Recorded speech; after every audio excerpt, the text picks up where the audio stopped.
Welcome to ஜாசிம்பிள் cooking. இன்றைக்கி நாம் Kerala special கண்ணூரப்பம் எப்படி செய்யறதுன்னு பார்க்கலாம். இது பண்ணுறதுக்காக நான் இங்கே ஒரு கப் அளவுக்கு பச்சரிசி எடுத்திருக்கேன். இப்போ இது 2-3 தண்ணியில் நல்லா அலசிட்டு தண்ணி சேர்த்து ஒரு 3-4 மணி நேரம் நல்லா ஊற வச்சிடலாம். இப்போது 4 மணி நேரம் போல் இருக்குது. அரிசி நல்லா ஊறி வந்திருக்கு. இப்போது இதில் உள்ள தண்ணியை வடிகட்டிட்டு நாம் இது ஒரு மிக்ஸி ஜாருக்கு மாற்றிடலாம். பாருங்கள், இப்போ இது மிக்ஸி ஜாருக்கு மாற்றிட்டேன். இப்போ இதில் 1 கப் அளவுக்கு வேக வைத்த சாதம் சேர்த்துக்கோங்க. கூடவே 3/4 கப் அளவுக்கு சர்க்கரை சேர்த்துக்கலாம். அதுக்கப்புறமா 1/4 கப் அளவுக்கு மைதா சேர்த்துக்கோங்க. கூடவே இப்போ இதில் 1/2 டீஸ்பூன் அளவுக்கு உப்பு சேர்த்துக்கலாம்.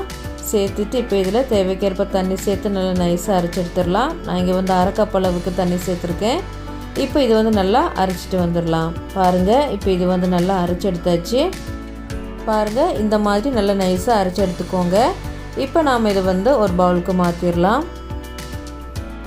இப்போ மாவு ஒரு பாத்திரத்துக்கு மாற்றியாச்சு. இப்போது நம்ம மாவு அரைச்ச மிக்ஸி ஜாரில் 2 டேபிள் ஸ்பூன் அளவுக்கு தண்ணி சேர்த்து அது அலசிட்டு இப்போ இதை சேர்த்துக்கிறேன்.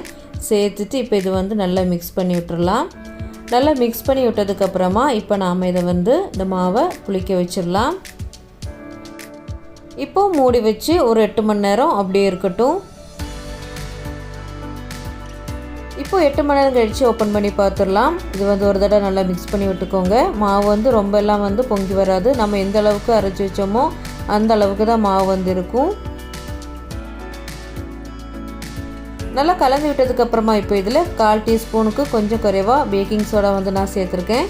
சேர்த்துட்டு நல்லா கலந்து விட்டுக்கோங்க. இப்போ இது நல்லா கலந்து விட்டதுக்கப்புறமா இப்போ நாம் பணியாரம் சுட ஆரம்பிச்சிடலாம். அதுக்காக நான் இங்கே ஒரு நான்ஸ்டிக் குழி பணியார சட்டி எடுத்து வச்சுருக்கேன்.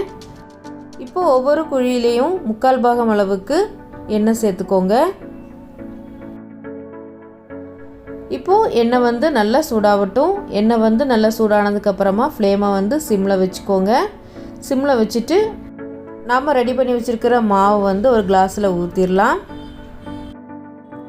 கிளாஸில் ஊற்றினீங்கன்னா இது எண்ணெயில் ஊற்றுறதுக்கு ரொம்ப ஈஸியாக இருக்கும். இப்போ ஒவ்வொரு குழியிலையும் நிறைய அளவுக்கு நாம் மாவை ஊற்றிக்கலாம்.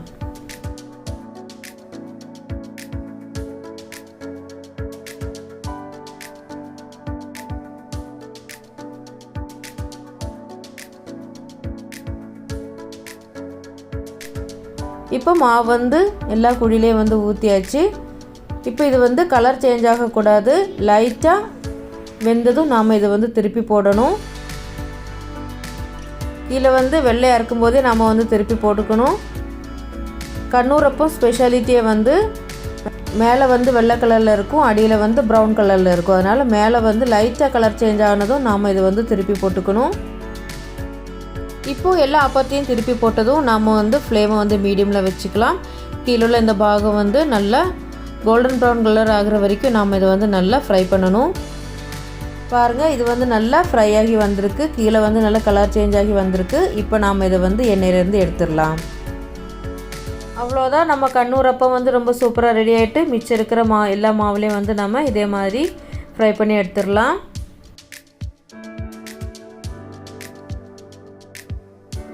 இப்போது எல்லா மாவுலேயும் கண்ணூரப்பம் பண்ணி ரெடியாக இருக்குது. பாருங்கள், மேலே நல்லா சாஃப்டாக இருக்குது, அடியில் ஹார்டாக இருக்குது. அதனால் அடியிலே நல்லா சாஃப்டாக வர்றதுக்காக ஒரு ஏர்டைட் கண்டெய்னரில் போட்டு இது மூடி வச்சிடலாம். நான் ஒரு ஸ்டீல் டப்பாவில் போட்டு வைக்க போகிறேன். நல்லா சூடோடையே போட்டுக்கோங்க, அப்போ தான் இது நல்லா சாஃப்டாக வரும். இப்போ இது மூடி வச்சுக்கலாம். கொஞ்ச நேரத்துக்கு அப்படியே இருக்கட்டும். பாருங்கள், இப்போ கொஞ்ச நேரம் கழித்து ஓப்பன் பண்ணி பார்த்துடலாம். அவ்வளோதான், நம்ம கண்ணூரப்பம் ரொம்ப சூப்பராக ரெடி ஆகிட்டு. பாருங்கள், 2 பக்கத்துலேயும் நல்லா சாஃப்டாக வந்திருக்கு. இந்த அளவில் பண்ணிங்கன்னா, அதாவது 1 கப் பச்சரிசிக்கு கிட்டத்தட்ட 26 கண்ணூரப்பம் போல் பண்ணலாம். இப்போ ஒன்று பிச்சு காமிக்கிறேன் பாருங்கள். நல்லா சாஃப்டாக இருக்குது. டேஸ்ட்டு ரொம்ப சூப்பராக இருக்கும். நீங்களும் வீட்டில் செஞ்சு பாருங்கள். இந்த வீடியோ உங்களுக்கு பிடிச்சிருந்துச்சுன்னா லைக் பண்ணுங்கள், ஷேர் பண்ணுங்கள். மறக்காமல் ஜாசிம்பிள் குக்கிங் சேனலுக்கு சப்ஸ்கிரைப் பண்ணுங்கள். தேங்க்ஸ் ஃபார் வாட்சிங்.